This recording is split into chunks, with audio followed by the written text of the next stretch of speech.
What a teamwork here! Goa, arise! Goa, Goa, again! Goa, next rise! Goa, their equality! I remember when I was in Goa.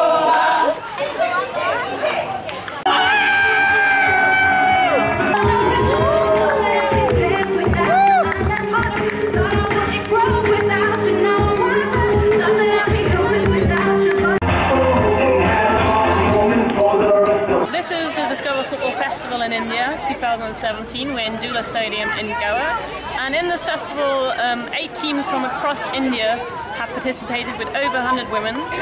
They've played in matches that are mixed, with mixed teams. The reason for that is because we want people to engage with each other, to share their experience and to build a team spirit. What makes this festival particular or special is that the teams have all engaged in workshops about women's rights, about bodily integrity before the actual tournament. So this is an important aspect of the tournament, to talk about women's rights and gender equality.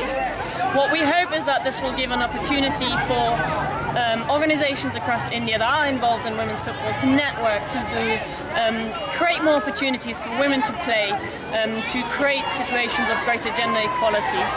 And we are hopeful that this spirit will be taken along into the future by our partners, Tibet Women's Football, Foot and Ball, Goa Football Association.